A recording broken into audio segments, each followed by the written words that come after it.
Alô, meus amigos, muito bom dia, boa tarde, boa noite. É sempre assim que eu começo todas as nossas apresentações. Afinal de contas, eu não sei exatamente qual é o horário que você está nos vendo, mas com certeza, mais uma vez, este será um encontro inteligente do Mário Divo, sempre com uma pessoa amiga, querida, e que traz um lado interessante da vida. É um lado que mostra não só a experiência profissional, aquilo que desenvolveu ao longo do tempo, mas alguns aspectos do dia a dia, do cotidiano, da formação que a pessoa tem ao juntar o profissional com o pessoal.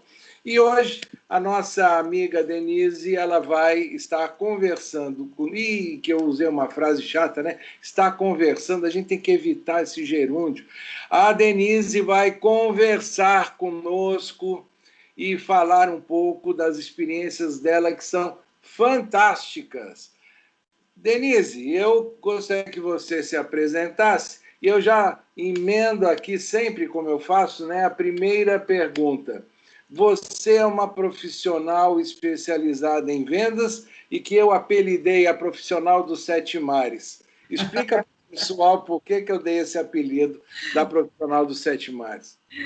Boa tarde, bom dia, boa noite, como você mesmo diz, Mário. É um prazer estar aqui conversando contigo, né? Nesse papo tão descontraído que você costuma conduzir tão bem com os nossos amigos aí, alguns em comum. E você me apelidou carinhosamente de profissional ou de vendas, né? Ou a vendedora dos sete mares, né? E é uma profissão, uma atividade que realmente eu me dedico há muitos anos, né? Com evoluções de carreira, mas enfim, no fundo é sempre vendas, né? A gente sempre está falando disso.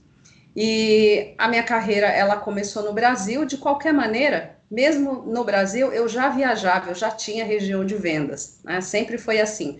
Isso começou em 94, 1994, e a partir de então eu tenho essa função especializada de caixeiro viajante, né? E daí foi quase que para o mundo, eu poderia dizer, né? Parafraseando uma rádio de Recife que diz de Recife para o mundo, então realmente foi a Denise daqui para o mundo. Então eu tinha uma função de vendas inicialmente no Brasil, depois eu fui galgando outras posições, né, em vendas, vendedora treinadora, gerência, enfim. E foi justamente na minha gerência de produto, né, que eu tive a possibilidade de viajar toda a América Latina. Leia-se de Porto Rico para baixo, né? Então, Porto Rico era sempre uma região, apesar de ser um estado americano, por falar, né, basicamente o espanhol como primeira língua, na verdade, oficialmente não, mas culturalmente e na prática é isso. Então, era uma região das mais, vamos dizer assim, era uma dúvida se ela deveria pertencer aos Estados Unidos, de fato, ou se deveria comercialmente ser incorporada à região da América Latina. Você quer dizer Porto Rico no sentido da atividade profissional que vocês tinham? Se o comando da atividade em Porto Rico seria da Isso. gerência daqui do Sul ou da gerência americana? Americana, exatamente. Então, como politicamente, né, é um estado americano, mas comercialmente as empresas se defrontam com essa questão por causa do idioma e, obviamente, junto com o idioma vem umas questões culturais aí também. Então, eu viajei desde Porto Rico, México, a América Central, a América do Sul e, obviamente, alguns países mais que outros, algumas regiões mais que outras, por causa da própria relevância, né, e da abrangência comercial da época e da especialidade com a qual eu sempre trabalhei, deixa eu esclarecer, né, na área de dispositivos médicos, né, então... Denise, aí eu vou querer ter um papo à parte contigo sobre essa tua especialidade. Ok. Né?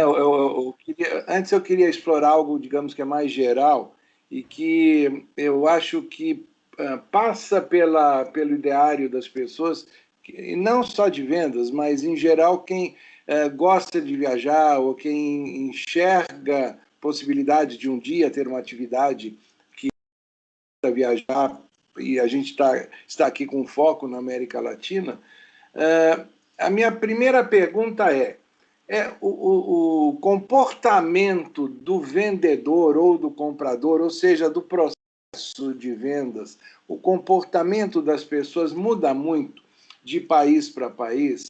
Ele tem alguma relação um pouco com a história, com o tamanho do país ou com o tipo de ambiente, eu diria, cultural? Porque nós temos vários países, ainda que o Brasil seja o único de língua portuguesa, mesmo os outros países, o espanhol não é o mesmo. O espanhol tem variações. As pessoas têm comportamentos muitas vezes derivados de cultura indígena em alguns lugares, né? Então, a gente tem capital e a gente tem interior, como no Brasil também, com as suas diferenças. Me conta um pouco dessa sua história. Como é que foi para esta mulher que começou a encarar essa vida de caixeiro viajante? Como é que foi trabalhar com essas culturas, liderar times de diferentes culturas? Realmente, quando a gente fala de diferenças culturais, nós vamos levar em consideração que você tem um bloco de países que fala espanhol e você tem o Brasil que fala português, né? Então, isso por mesmo assim é um português com suas variações, né? Exatamente. Porque o português do Nordeste é diferente do português do Sul. A gente tem aquelas regiões onde a presença dos imigrantes fez com que o idioma ficasse meio tumultuado e misturado. Exatamente. A gente tem as gírias regionais, né? Então, ainda que o idioma português como um padrão, ele não é o mesmo, né? Não é mesmo. Então, vamos separar, né? Então, como você falou, vamos falar dos hispanohablantes, né? Então, mesmo ali nesse bloco de quem fala dos países que falam a língua espanhola, você vai encontrar diferenças, não só na musicalidade de como falar, né? Mas também nas palavras. Então, assim, da região mais ao norte para a região sul, que fala espanhol, você tem diferenças de palavras. Você pode estar cometendo alguns deslizes sérios, não é? Quando você fala uma ou outra palavra e que, num primeiro momento, é claro que eles são povos muito acolhedores, são queridos, vão entender que já pelo seu sotaque, mesmo que você tenha, como no meu caso, eu tenho uma parte da família espanhola, então a gente já tem um pouco mais de intimidade com o espanhol e com o tempo você vai minimizando, mas você de qualquer maneira tem algum momento que você dá uma nota que você não fala, não é a sua língua nativa, não é? Então, eles vão te fazer uma concessão por isso se você cometer algum equívoco, alguma gafe com referência à questão de palavras, enfim. Mas, de qualquer maneira, quando você está numa posição profissional, isso você tem que tratar de minimizar, né? Você está representando uma corporação e mesmo eu acredito, né, uma postura pessoal minha, eu fui aprender espanhol na escola, eu aprendi 3 anos, eu fiz um curso de 3 anos de espanhol, para que você possa chegar de uma maneira respeitosa, né? E porque também envolvia uma linguagem muito técnica, você tem que ser muito específico, você tem que ser muito claro. Eu fazia apresentações, treinamentos, então você tem que estar preparado para isso, né? Mas de qualquer maneira, você tem sim diferenças no idioma, você tem diferenças, nuances culturais, né? Você vai encontrar países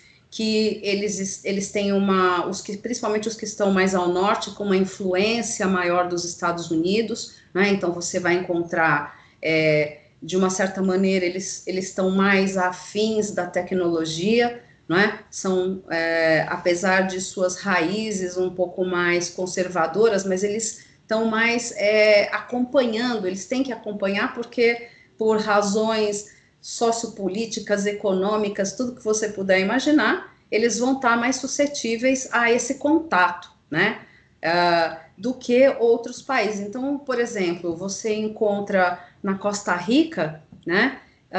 Você encontra assim, apesar deles terem mar, deles terem vulcões, eles serem realmente um país muito interessante do ponto de vista turístico, né? Então também eles recebem não só americanos, mas todos europeus. Eles têm um grande trânsito ali, um grande fluxo. Mas eles também têm uma afinidade com a tecnologia, né? O Panamá também. Então são povos que eles, pelo sim ou pelo sim, eles vão ter que ter uma abertura maior, né, um menor conservadorismo, vamos colocar assim. E, obviamente, isso também influencia as relações comerciais, né? Quando você caminha Agora, já... você usou uma palavra, desculpa, é que eu não quero perder aqui Sim. a pergunta. Você usou uma palavra conservadorismo. E você, como disse no início, já são mais de 2 décadas que você entrou, digamos, nesse circuito, né? Aos últimos anos, principalmente nos últimos anos, eu acho que tem havido um esforço crescente no mundo, digamos, acabar com aquele desequilíbrio da presença do homem e da mulher nos ambientes profissionais, né? Só que você começou numa época em que isto, digamos assim, não era tão presente. O questionamento existia, mas, digamos, o entendimento e a incorporação de práticas ainda não era tão presente como a gente vê hoje.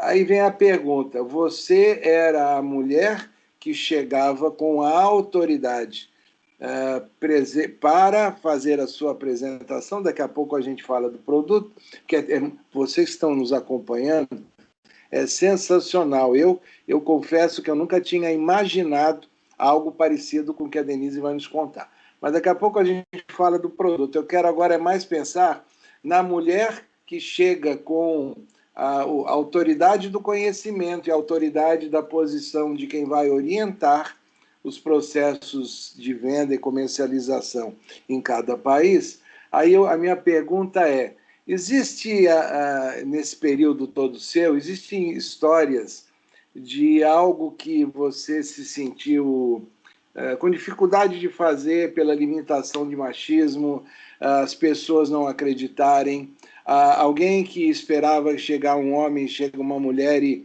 a equipe não se integra tanto?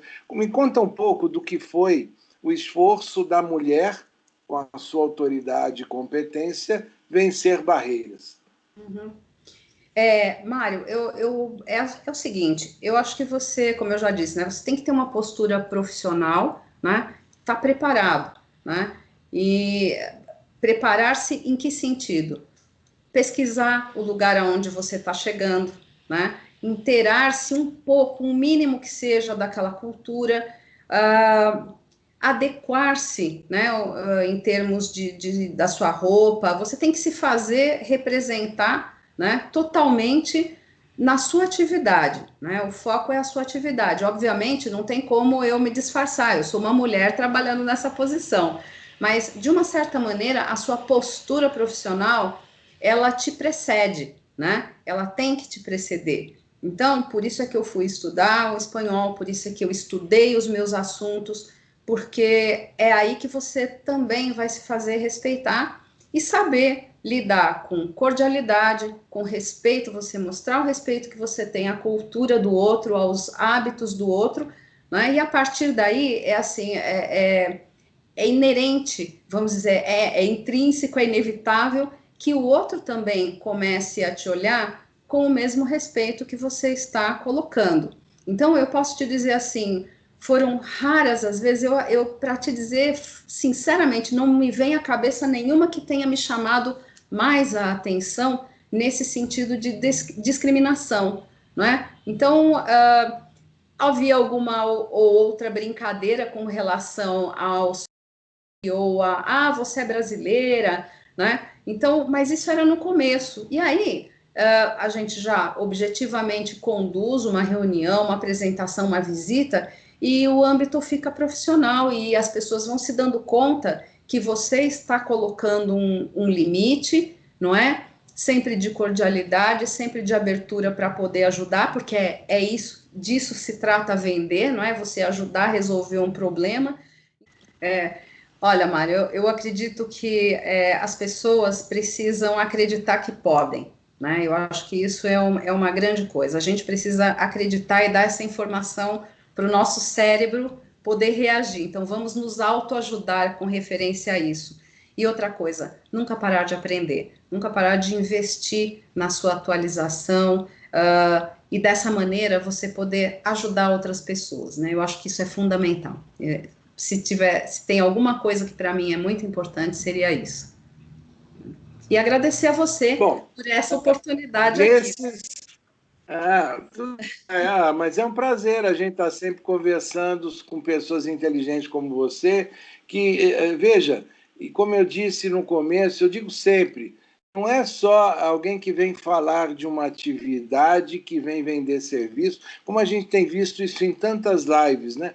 A live hoje em dia se banalizou também, porque é um perguntando para o outro para vender o serviço, porque eu faço isso. Veja, o objetivo nosso aqui é mostrar realidades que compõem o dia a dia de pessoas, a questão profissional, a experiência.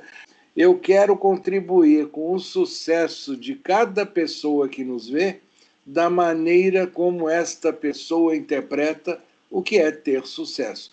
Obviamente, com ética, né, com valores, com princípios, mas que cada um tente transformar o que ouviu aqui em insights, ideias, aprendizados. Nós estamos querendo colaborar uns com os outros para que cada pessoa que presta um serviço preste melhor, cada pessoa que receba o serviço adequadamente e ela também possa dar sequência a essa grande corrente que é o mundo ajudando uns aos outros para que a gente consiga evoluir, avançar e, quem sabe, daqui a algum tempinho, sair do que hoje se chama mundo VUCA 4.0 para o 5.0. E a gente tenha, na história da humanidade, essa pequenininha participação, mas uma contribuição que, de alguma forma, alguém há de reconhecer. Denise, muito obrigado. Fica um grande abraço. Obrigada. E todos vocês já estão vendo aí o Instagram da Denise. Quem quiser fazer contato com ela, tenha certeza, ela será muito bem recebida. Um beijão para todo mundo, para você também, Denise.